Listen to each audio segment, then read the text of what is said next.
ودعاء إلى الهدى والدلالة على الخير ابتغاء وجه الله وقربه وثوابه.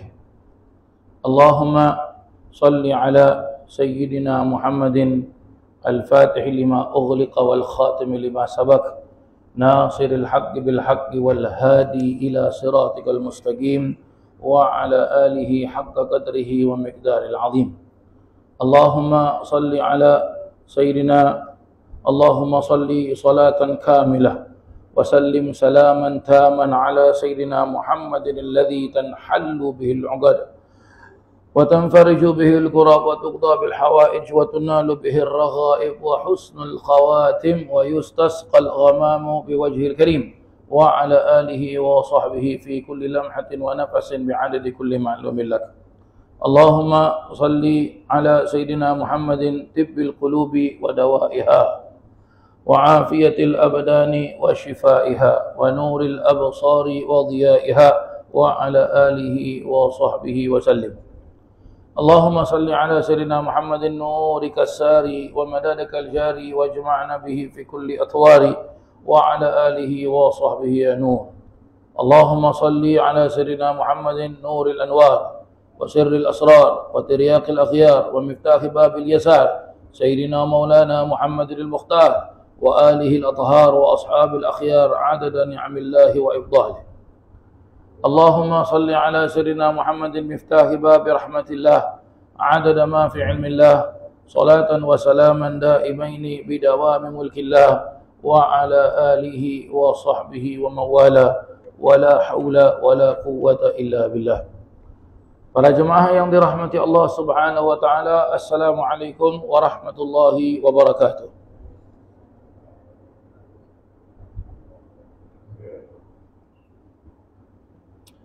Alhamdulillah, bersyukur kita kepada Allah Subhanahu wa taala kita dapat berjumpa dalam keadaan sehat wal afiah.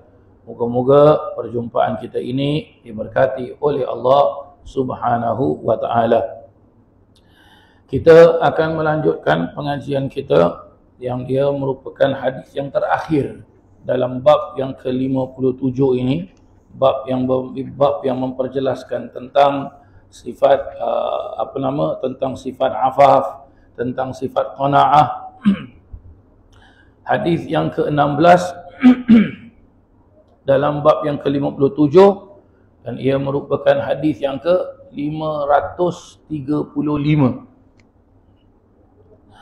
Wa an Abi Hurairah radhiyallahu anhu anna Rasulullah sallallahu alaihi wasallam qala laysal miskinu alladhi yatufu 'ala an-nasi tarudduhu al-luqmatu wal-luqmatani wat-tamratu wat-tamratani walakinal miskinu alladhi la yajidu ghinan yughnihi wala yufqanu lahu fayutasaddaqa alayhi wala yaqumu fayas'alan nas. Muttafaqun alaih. Dari Abu Hurairah radhiyallahu anhu bahwasanya baginda Rasulullah sallallahu alaihi wasallam bersabda, bukanlah orang miskin ataupun tidak dinamakan orang itu miskin orang yang yatufuna 'alan nas, berkeliling mendatangi manusia, ya, berkeliling kepada manusia ataupun mendatangi banyak orang ataupun keluar masuk rumah orang lalu ditolak ketika meminta sebiji atau 2 biji kurma, ketika meminta sesuap atau 2 suapan makanan. Luqmah itu 1 suap makan, luqmatan 2 suap makan. Akan tetapi yang dinamakan orang miskin yang sebenarnya ialah dia tidak mempunyai kekayaan untuk mencukupi keperluannya. Tidak pula diketahui tentang keadaan miskinnya. Sebab andai kata diketahui, tentulah ia akan diberi sedekah. Bahkan tidak pula ia suka berdiri lalu meminta-minta sesuatu kepada orang banyak. Muttafaqun alaih. Hadis yang terakhir dalam bab yang ke-57 dalam kitab Riyadhus Shalihin dari seorang sahabat Nabi Sayyidina Abu Hurairah radhiyallahu anhu. Beliau memperjelaskan baginda Nabi sallallahu alaihi wasallam mengajarkan kepada kita, memberitahu kepada kita berkenaan tentang siapa tu orang miskin sebenarnya. Yang dinamakan orang miskin oleh Nabi sallallahu alaihi wasallam adalah orang, tidak dinamakan orang miskin itu yang mana orang itu dia banyak keliling-keliling. Maksud keliling-keliling, banyak jumpa manusia. Banyak jumpa manusia. Maksudnya apa? Orang yang banyak jumpa manusia, berarti orang yang suka minta-minta dengan manusia, itu bukan orang miskin namanya. Itu bukan orang miskin. Ya. Keluar masuk rumah orang. Macam mana keluar masuk rumah orang? Ya, ada orang datang ketuk pintu rumah orang, Assalamualaikum. Ya, minta sedekah boleh. Ya, itu tak dinamakan orang miskin.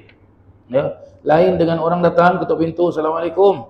Ni saya ada jual je, jual kek ke, jual air ke, jual keropok ke. Kan ada kadang-kadang orang ketuk kan? Ya, orang jual-jual, orang makan kan dia. Itu dia cari rezeki. Tak jadi masalah. Ya, tak jadi masalah. Lalu orang miskin tu minta, boleh minta sedekah sikit tak? Dekat sini dikasih contoh oleh Nabi SAW, dia minta sesuap makanan ataupun 2 suap, dia minta sebiji kurma ataupun 2 biji kurma. Maksudnya sini dia minta tolong. Dia minta tolong. Minta tolong bagaimana? Mungkin dia minta sedekah ada RM2, ada RM10. Ataupun dia minta barang makan, awak ada makan sikit tak? Saya nak makan. Ya. Ataupun dia minta tolong dengan kita dan sebagainya. Ya, dan sebagainya. Itu bukan dinamakan orang miskin, kata Nabi SAW. Ya. Separuh dari hadis ini, orang yang suka minta-minta itu bukan orang miskin. Kenapa Nabi SAW jelaskan itu bukan orang miskin? Sebab kita dah belajar pada minggu yang lalu, yang boleh minta kalau diajarkan dalam agama Islam itu dalam keadaan-keadaan yang tertentu. Kalau tiap-tiap hari, tiap-tiap minggu minta dan selalu minta, itu tak dinamakan orang miskin. Orang miskin di sini apa yang dimaksudkan?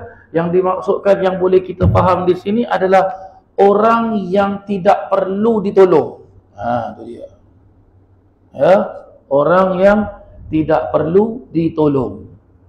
Jadi kita nak tolong orang macam mana? Kalau kita singkat kembali minggu yang lalu, ya, hadis yang ke-15 dalam bab ini dalam kitab Riyadhus Shalihin, orang yang boleh kita tolong itu adalah satu, dijelaskan orang yang terbeban dengan hutang. Orang yang terbeban dengan hutang. Terbeban dengan hutang apa? Ya, dia banyak hutang dan dia tak mampu nak bayar. Kenapa dia tak mampu nak bayar? Mungkin dia sakit, dah tak boleh kerja. Mungkin keuangan dia tidak cukup. Jadi dia terbelenggu dengan hutang. Maka boleh kita bantu. Ya. Ataupun orang yang bagaimana?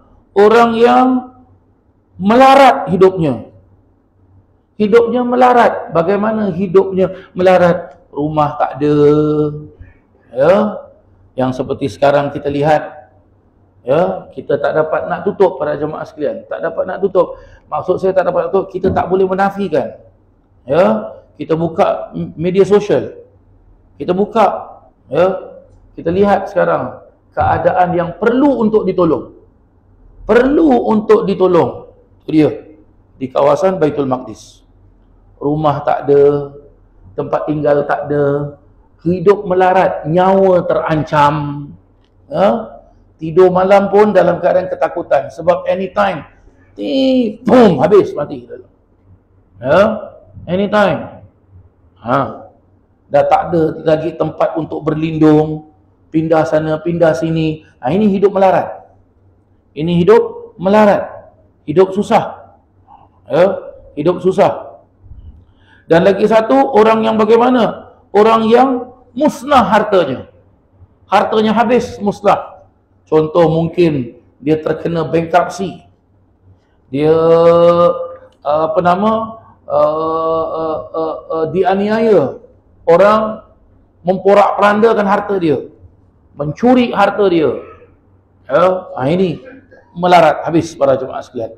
Ini 3 macam yang dicontohkan oleh Nabi, boleh kita bantu. Maka 3 macam ini perlu untuk kita faham situationnya para jemaah sekalian. Kalau dalam hadis yang ke-16 ini, Nabi jelaskan dia minta sesuap ke, 2 suap ke, dia minta sebiji kurma ke, 2 biji kurma ke. Kita boleh faham dari apa yang dijelaskan oleh Nabi, sesuap tu macam mana agaknya. Sesuap tu agaknya macam mana. Mungkin sesuap itu boleh juga kita faham daripada hadis Nabi, sepiring makanan. Sepiring makan. Sebiji kurma, mungkin kalau zaman dahulu tu cukuplah. Kalau kasih butir, 2 butir kurma cukuplah. Tapi sekarang orang kalau minta makan, kita kasih apa? Kita kasih sekeping keropok. Cukup tak cukup? Tak cukup para jemaah sekalian. Kita kasih sekeping roti prata, 1 keping je. Cukup tak cukup para jemaah sekalian? Tak cukup. Ini yang dijelaskan oleh Nabi SAW. Dan Nabi SAW memberi kita contoh begini agar supaya kita hidup dekat dunia ini jangan suka minta-minta. Jangan suka minta-minta.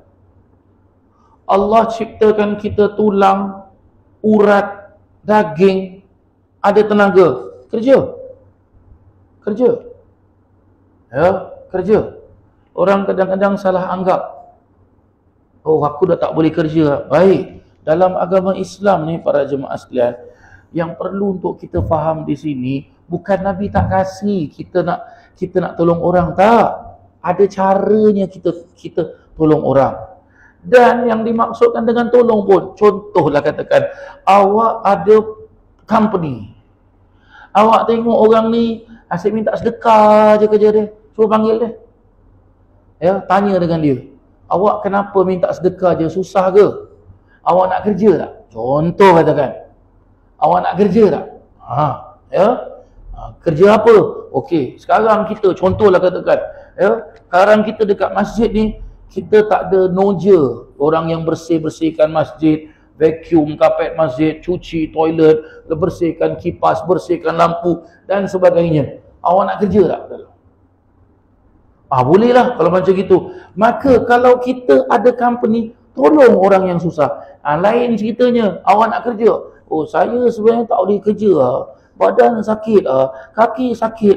Baik, dari rumah datang masjid boleh? Tak, maaf lah, bukan saya marah. Dari rumah datang masjid boleh. Lepas tu dekat masjid minta-minta orang. Betul tak betul? Ini dia agama Islam melarang kita. Banyak orang menyalahgunakan apa yang telah dijelaskan oleh baginda Nabi SAW. Seharusnya kita kalau nak membantu, kita nak menderma, seperti tadi yang dijelaskan, yang pada minggu yang lalu kita dah jelaskan 3 macam itu. Dan lagi satu, kita nak derma pada keadaan yang sesuai. Macam mana derma kepada keadaan yang sesuai? Macam mana kita membantu kepada keadaan yang sesuai? Salah satu, kita membantu kepada keadaan yang sesuai, ada yang wajib, ada yang sunnah. Apa dia yang wajib para jemaah sekalian? Yang wajib pertama sekali yang perlu untuk kita bantu kalau dia masih hidup adalah siapa? Kedua orang tua kita. Baik, apa kita faham daripada kedua orang tua? Kena buka ayat Al-Quran, ada Allah Ta'ala jelaskan, wabil walidaini ihsana, wala tanharhuma, Oh, wa qadha rabbuka alla ta'dilu dan hendaklah kamu berkelakuan baik. Di situ disebut orang tua. Di situlah para alim ulama tafsir memperjelaskan apa yang dimaksud orang tua. Satu yang dimaksudkan orang tua adalah orang tua yang melahirkan kamu, yang memberikan kamu makan. Siapa yang melahirkan kita? Ibu kita. Yang memberi kita makan? Ayah kita. Satu. Yang kedua, siapa yang dinamakan orang tua kamu? Yang dinamakan orang tua kamu adalah orang tua yang menjadi orang tua yang menjadi keluarga kamu. Siapa dia para jemaah sekalian? Kita kalau kahwin, ya, dapat parents in law. Itu orang tua. Itu sebut dalam tafsir itu. Lagi satu, siapa lagi yang dinamakan orang tua? Yang dinamakan orang tua lagi satu, orang yang mendidik kamu, yaitu guru. Itu orang tua. Itu orang tua. Di sini para alim ulama memperjelaskan, ya, anak wajib memberi nafkah pada orang tua. Kalau orang tua itu sudah tak mampu, dah tak kuat, begitu juga dengan in-law, begitu juga dengan guru. Tengok para alim ulama dahulu kala, ya, kenapa kehidupan mereka berkat? Walaupun kehidupan mereka tidaklah semoden sekarang ini, tidaklah semewah zaman sekarang ini, ya. Zaman dahulu kala kita nak minum kopi, apa jadi baju mak sekalian? Goreng biji kopi, lepas tu tumbuk jadi serbuk, baru kacau dengan air, jadi kopi, betul tak? Dan zaman dahulu kala, ya, kopi yang dinamakan kopi itu hitam, tak ada susu pun. Kalau susu dia nak minum, dia minum susu je. Dia tak ada campur kopi, tak ada campur apa. Zaman dulu lah. Dan bila dia minum kopi, pagi kopi, petang kopi, malam kopi, tak ada sakit darah tinggi pun. Tak ada. Zaman sekarang, macam kopi dia, orang faham tu lah. Betul tak betul Pak Jemaah sekalian? Ya. Yalah, saya datangkan cerita ni apa pasal para jemaah sekalian? Kalau awak tengok zaman dahulu kala, hidup serba kekurangan, apa nak semua kena buat from scratch. Ya, from scratch. Nak makan from scratch para jemaah sekalian. Zaman sekarang nak makan,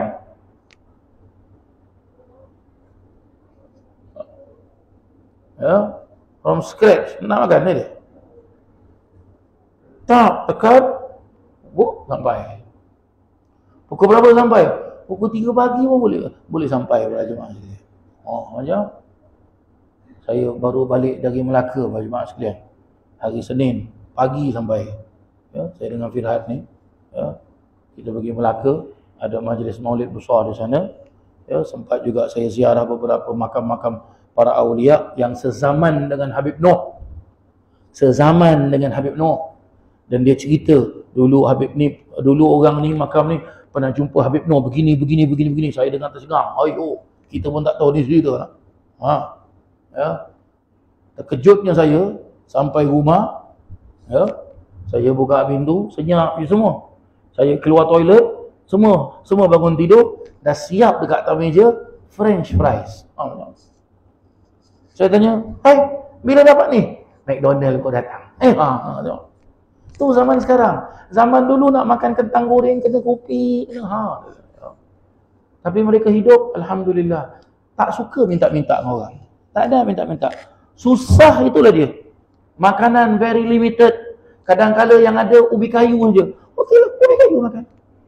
Zaman dahulu kala, ya, mungkin para jemaah pernah tinggal dekat daerah kampung, ya. Bila dapat minum air oren, orang dulu panggil oren kan, baik dari apa sekali pun, ya. Bila dapat minum air oren, tunggu hari raya, betul-betul? Ya. Orang tu dia makan telur lah. Dia makan telur tu kaya tu lah. Betul tak betul? Tapi hidup mereka tenang, aman. Berkat hidup. Itu yang mau. Itu yang mau. Orang dahulu kala, bagaimana cara mereka nak bayar zakat fitrah? Macam mana cara zakat fitrah? Dia bawa tu beras, pergi rumah guru, serahkan dengan guru. Ini cara orang dulu-dulu. Ya, saya belajar kat pondok dulu, para jemaah sekalian, dekat Indonesia, tu pagi-pagi keluar, dia tarik kerbau dia, dia tarik lembu dia, bawa pergi sawah. Tahu? Sebelum sampai sawah tu, pergi rumah kiai, minta doa, mudah-mudahan apa yang dia nak buat dekat sawah ni berkat. Bila dah jadi hasil daripada sawah tu, entah dia tanam padi ke, dia tanam bawang ke, dia tanam apa ke, ya. Sebelum dia bawa balik hasil tu, dia bawa tu padi tu pergi rumah kiai. Kiai, ini untuk kiai. Kiai pula bagaimana? Rasa sikit aja, dia ambil sikit aja. Kalau berasa sikit dia ambil. Dah. Ini lain, ambil kamu, kata kiai. Tengok, nak berkat guru. Ni cara dia. Sebab itu zaman dahulu, orang hidup berkat. Walaupun susah. Kita ada orang tua, kerja dapat gaji, kasih orang tua. Saya tak pernah dengar para jemaah sekalian, baik dia ayat Quran, ataupun hadis Nabi, ataupun ucapan ulama, anak yang memberi duit pada orang tua, anak tu bankrupt. Tak pernah dengar para jemaah? Tak ada. Ya?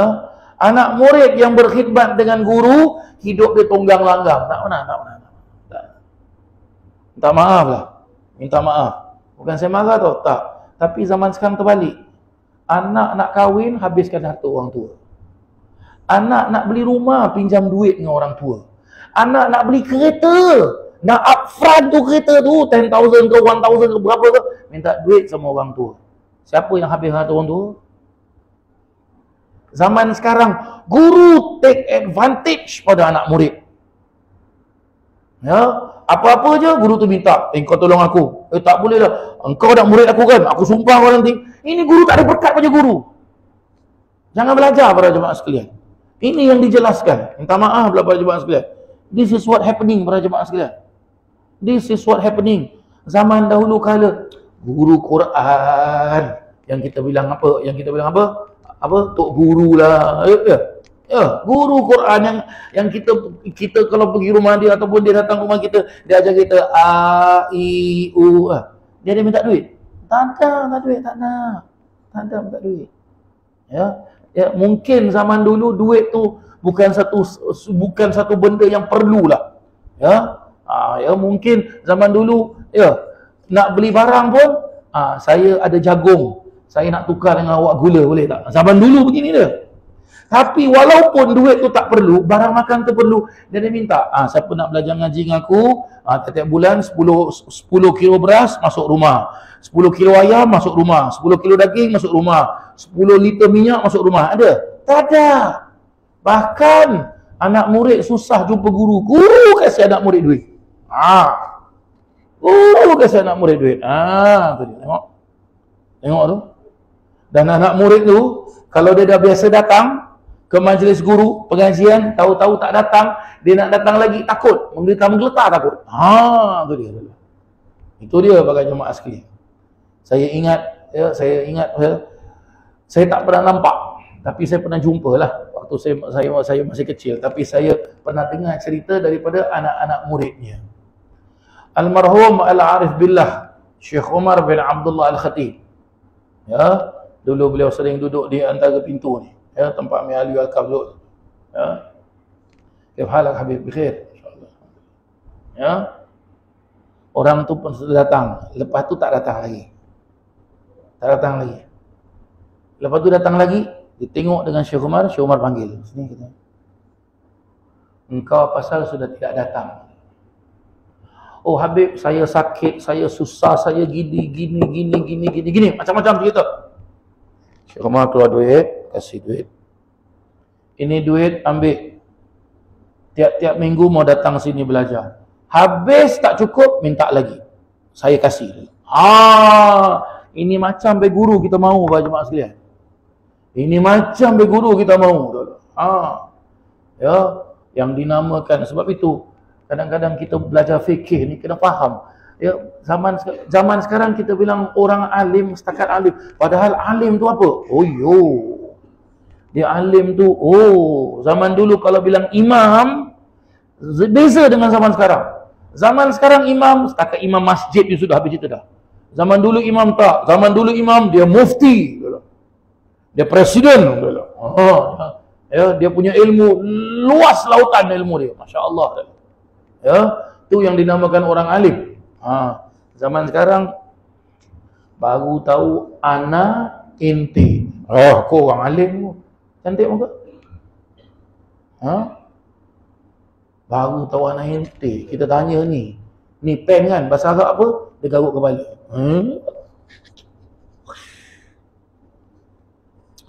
La ilaha illallah. Sampai-sampai pepatah-pepatah para alim ulama di Hadramut, kalau dalam bahasa Melayu jelas gini, jadilah kamu orang yang tidak meninggalkan mihrab. Minta maaf. Jadilah kalau kamu tak mampu untuk jadi orang alim, jadilah kamu orang yang tidak meninggalkan mihrab. Apa maksudnya? Awak kalau tak mampu jadi orang alim, orang yang berilmu pengetahuan, maka jangan tinggalkan mihrab. Jadilah kamu orang mihrab. Orang mihrab ni apa? Jangan tinggalkan ibadah. Jangan tinggalkan ibadah. Ini cara. Zaman sekarang wala alim, wala mihrab, wala khalas. Tahu-tahu, oh saya terlalu banyak mufti zaman sekarang. Dia cakap. Terlalu banyak. Zaman dahulu kala, para alim ulama itu mau cakap tu. Bukan mau cakap apa? Mau keluarkan sebut haram saja. Susah mulutnya mau keluar haram. Susah mau keluar. Sebab itu haram katanya. Syekh Thaqil katanya. Benda berat.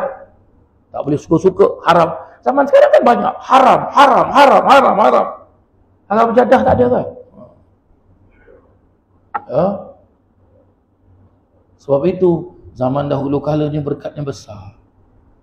Zaman sekarang berkatnya hampir hilang. Hampir hilang para jemaah sekalian. Hampir. Ini zaman sekarang. Dan Nabi SAW memperjelaskan apa lagi?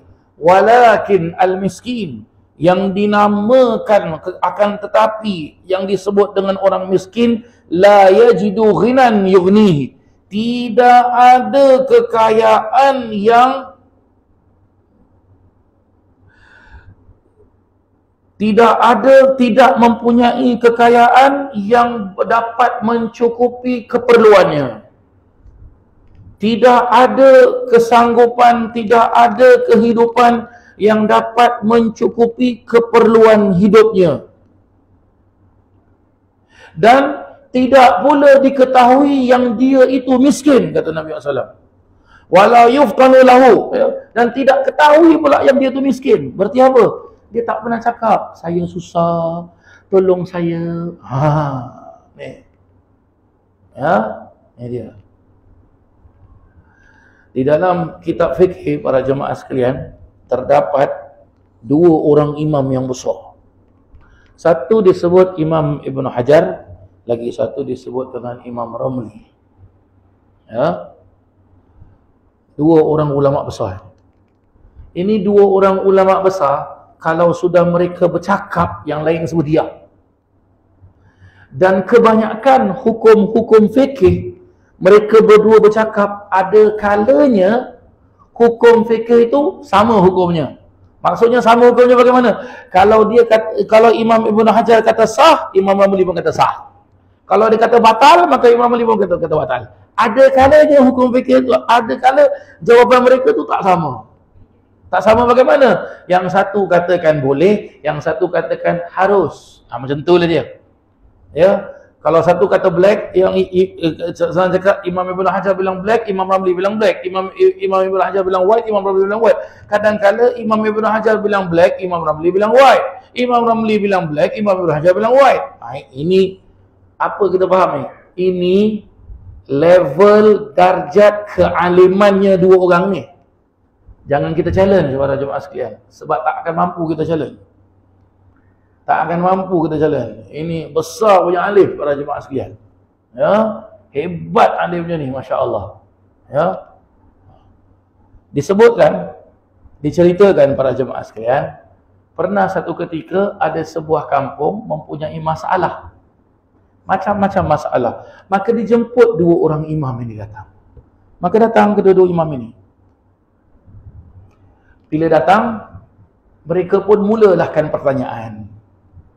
Setiap soalan yang ditanya dijawab oleh dua-dua orang imam ini.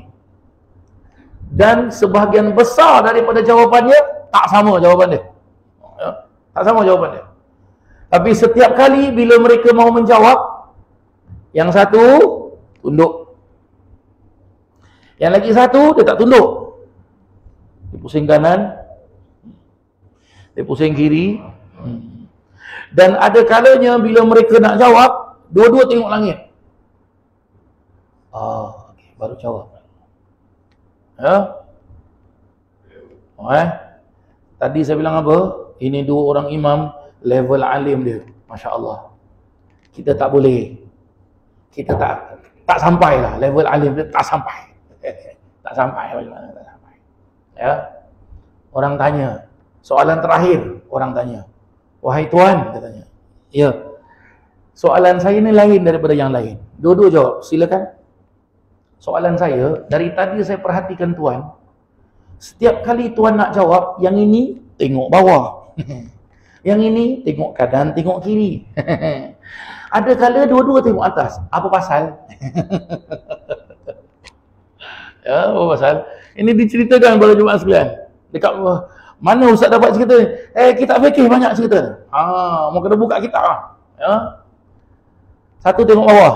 Apa pasal tengok bawah? Dia bilang, aku tengok bawah, aku nampak semua kitab yang aku tulis. Semua terbuka. Maka kalau keluar cahaya, ping, keluar cahaya, itu jawapan dia. Wow. Hebatlah. Lagi satu, kenapa pusing kanan? Angguk-angguk. Pusing kiri, angguk-angguk. Apa pasal? Aku tanya malaikat sebelah kanan. Aku tanya malaikat sebelah kiri. Dua-dua jawab. Jawapan dia begini. Apa pasal pula tengok langit? Tengok langit apa pasal? Aku nampak di pintu langit. Jawapan dia begini. Pak rasa jawapan dia. Ni nama dia orang alim. Ya. Mungkin zaman sekarang, kalau mungkin di antara para jemaah pernah dengar cerita ini, ataupun mungkin tak pernah, ya mungkin orang tak tahu. Ni betul ke cerita ni? Ustaz bin Karang cerita, ada ke orang tengok kat langit boleh nampak jawapan? Dia tongkat ketuk laut boleh belah laut, kenapa tak mau tanya? Baju Nabi Yusuf tu letakkan ke muka bapak dia, celik balik mata dia. Dari buta tu celik balik. Baju. Tak ada pun baju tu antibiotik mata buta. Tak ada pun, tak ada. Macam ya. Dan pernah satu ketika dua-dua imam ini berangkat haji. Dua berangkat haji, bila dengar guru berangkat haji, anak murid semua nak ikut. Semua nak ikut. Satu imam ni kaya raya dia. Kaya raya. Ya. Apa anak murid dia punya keperluan semua okey, settle. Yang satu imam ni miskin. Yang saya sebut ni dua imam ni, Imam Ibn Hajar dengan Imam Ramli. Yang satu imam ni miskin. Sampai anak murid nak makan ni, minta guru ni, guru carikan makan. Sebab guru tak ada duit. Pernah satu ketika ada orang sebut, apa pasal korang nak belajar dengan Imam Ibn Hajar? Ini orang alim ke? Orang alim ni mesti zuhud. Apa pasal banyak duit sangat? Apa pasal kaya? Orang alim tak boleh kaya katanya. Orang alim tak boleh kaya katanya. Masya Allah. Ya. Lagi satu pula cakap, apa pasal kau nak belajar dengan imam ni? Apa pasal? Imam ni kaya tapi miskin. Susah apa-apa kerana.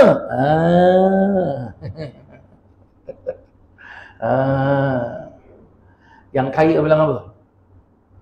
Aku tak pernah minta kekayaan. Kau nak kaya?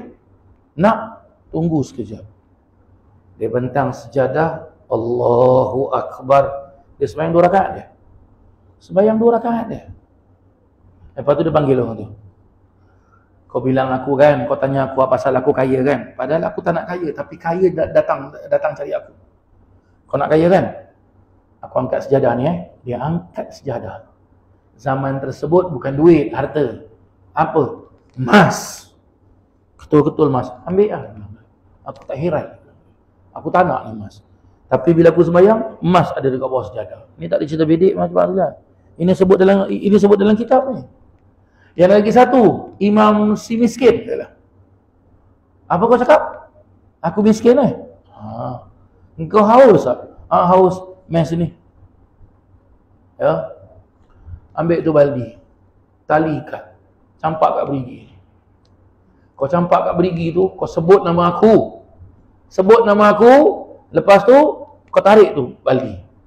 Kalau air ada keluar, minum. Apa keluar apa jawab silam? Campak perigi, campak baldi dalam perigi. Kalau kita tarik tu baldi, keluar apa? Air. Tapi keluar apa jawab silam? Tak keluar air. Emas ketul-ketul. Dan lepas tu dia tanya, aku miskin. Tengok jawab silam. Tengok jawab silam.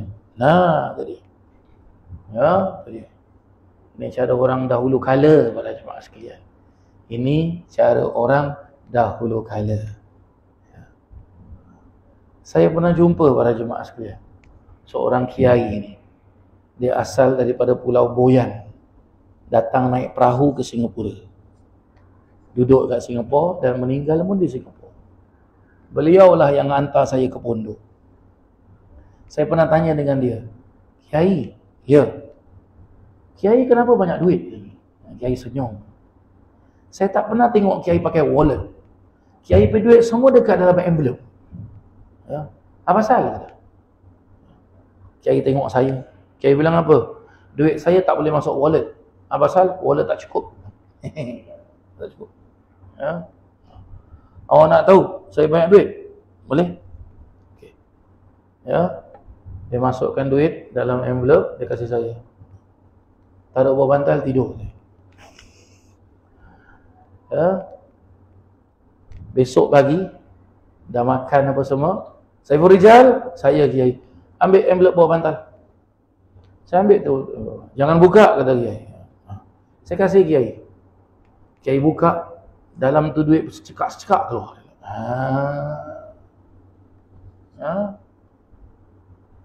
Dia bilang dengan saya, percaya tak dengan saya?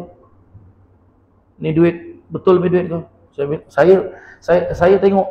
Saya bilang, macam mana ni boleh buat macam gini ni? Bawa pergi bank. Tengok cek. Duit palsu ke betul? Kalau duit palsu, panggil polis tangkap saya. Oh iya.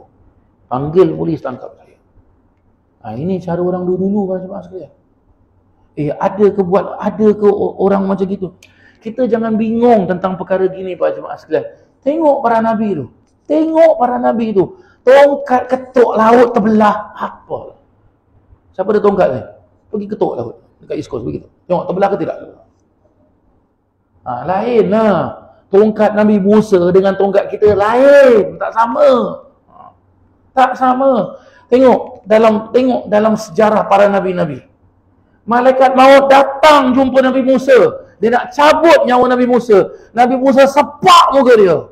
Buta mata dia. Dia mengadu pada Allah. Ya Allah, Musa sepak aku. Apa kata Nabi Musa? Kurang hajar. Aku ni Nabi tau. Kau datang kata terus nak cabut nyawa aku. Beri salam lah.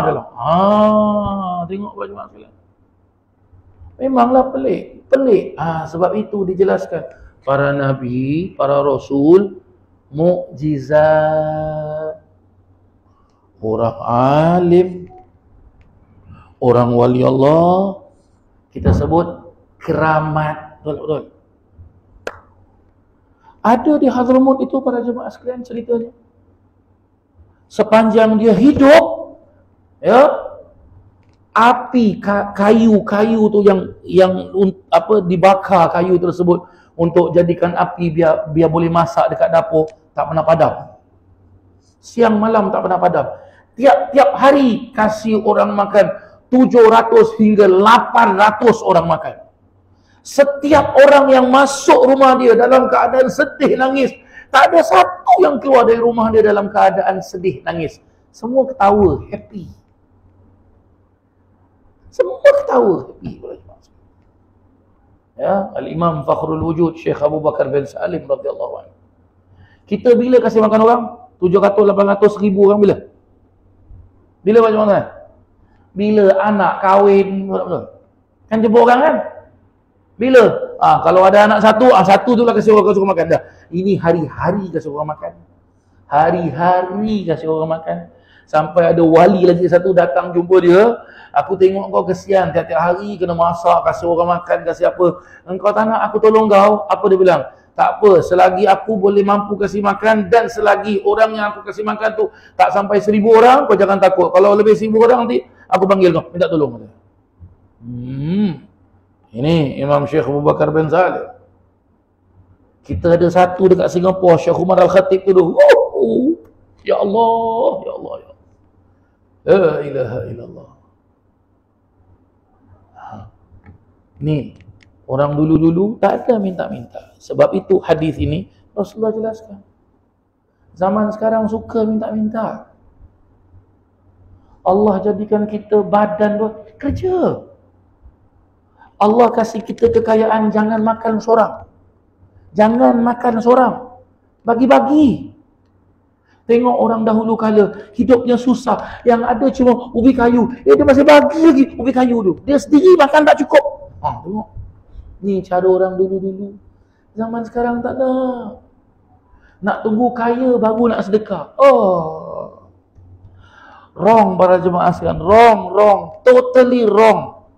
Sorry lah para jemaah sekalian. Minta maaf lah. But this is happening. Sedih kita tengok kan. Sampai orang bilang apa? Alah, saya minta sedekah pun tak boleh kasih. Pelukik je. Nabi tak pernah lokek tau. Nabi dulu kasih je. Tengok. Dia pakai Nabi pula. Dia jual nama Nabi lah. Hang tak faham.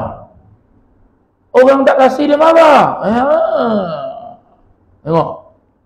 This is wrong para jemaah sekalian. Agama Islam ajar kita tau. Jangan terlokek-lokek tau. Suruh sedekah banyak-banyak tau. Kita nak sedekah, nak derma, kena channel yang betul. Salah satu channel betul tu tadi, orang tua, in-law, guru, apa lagi para jemaah sekalian? Masjid. Ya, apa lagi para jemaah sekalian? Kita tengok ini orang menuntut ilmu, tolong dia. Kita tengok ini orang menyebarkan ilmu, tolong dia. Maksudnya apa? Kita mau kasih derma kepada pahala tu berterusan kita dapat. Itu macam kita mau. Ya. Itu macam kita mau. Ni ada tabung masjid ni. Masuk tabung masjid. Terserah awak berapa nak masuk. Selagi berdiri ni masjid, ada pengajian ke, tak ada pengajian ke, selagi itulah awak dapat pahala dia. Begitu cara. Awak nampak orang menuntut ilmu, kasih dia. Selagi dia menuntut ilmu, selagi itu dia dapat. Dan bila dia habis menuntut ilmu, dia menyebarkan ilmu, selagi itu kita dapat. Dan bila dia dah menyebarkan ilmu, dia meninggal, orang amalkan ilmu dia, selagi itulah kita dapat. Begitu dia para jemaah sekalian. Begitu dia para jemaah sekalian. Begitu. Ini yang kita mahu. Inilah cara menderma dan bersedekah dengan cara yang betul. Ini yang sunat. Yang wajib, ya zakat, selesai. Yang wajib, zakat, selesai. Nah, begitu cara dia. Mudah-mudahan hadis yang terakhir dalam bab yang ke-57 ini memberikan kita ilmu yang manfaat. Dapat kita mengamalkan hadis-hadis Nabi SAW dengan cara yang betul, dengan jalan yang betul, agar supaya satu, kehidupan kita berkat, rumah tangga kita berkat, rezeki kita berkat, hidup kita berkat, sampai kita meninggal pun hidup kita berkat. Ini yang kita mahu. Amin. Allahumma amin.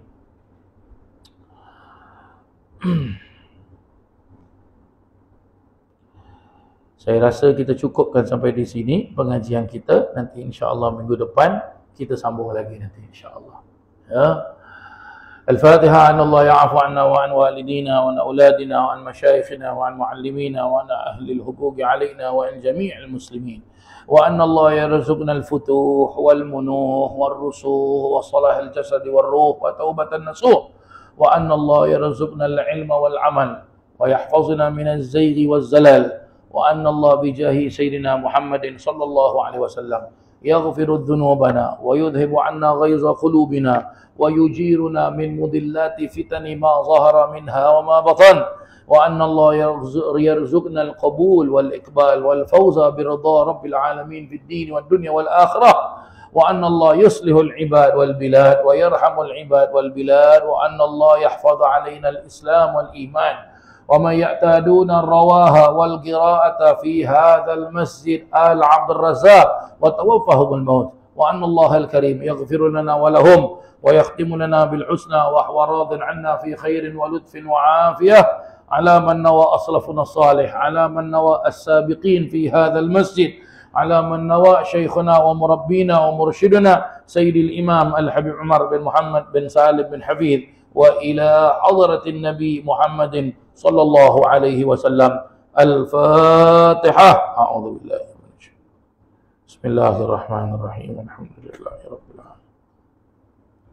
إياك نعبد وإياك نستعين. اهدنا الصراط المستقيم صراط الذين أنعمت عليهم غير المغضوب عليهم ولا الضالين. آمين. ربنا تقبل منا دعاءنا إنك أنت السميع العليم. تب علينا يا مولانا إنك أنت التواب الرحيم. دعوهم فيها سبحانك اللهم وتحيتهم فيها سلام، وآخر الدعوانا أن الحمد لله رب العالمين. تقبل الله منكم، والسلام عليكم ورحمة الله وبركاته.